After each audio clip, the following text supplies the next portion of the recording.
sadly, Zionists are mostly people who have been born as Jews, but they have discarded what has been handed down to them through the generations. And in fact, when Zionism was first mooted, when it was first developed, it was totally opposed by the Jewish religious authorities.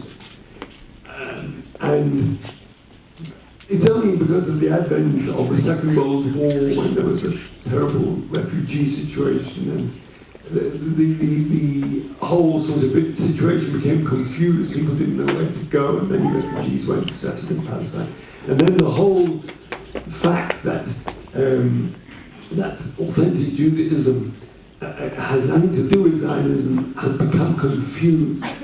And this leads me on to something which confuses the public at large, and this is something which is called religious Zionism. If you look, many people you'll see in your televisions, people who look perhaps not a lot different to myself and my colleagues, and they are very ardent, strong supporters of the Zionist state. And they call themselves religious Zionists.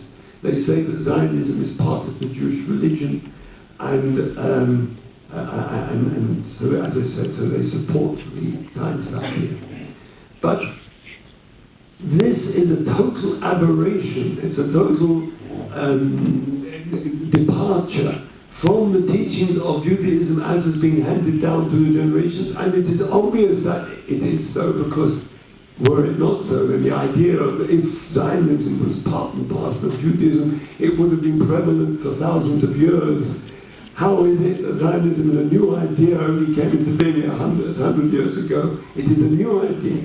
But these religious Zionists have been infected, have been imbued by the Zionist nationalistic idea, but they have to sort of rationalize it in the light of Judaism. So they have misinterpreted and misread Jewish teachings to try and rationalize Zionism as a Judaism. But it is an absolute departure from authentic Judaism as has been handed down through the generations.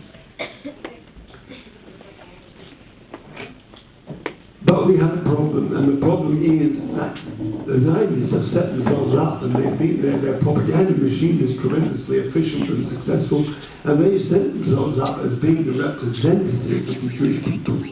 And they have the audacity to say, we represent the Jewish people. And this, of course, is not so. It goes further. They claim among their various ideas that Zionism was set up to counteract anti-Semitism. Anti-Semitism is sadly something that has existed over the years. It is a historical fact that it has existed. It is inexplicable. It's something. It's a bigotry which has existed, and the Zionists say, well, let us counteract.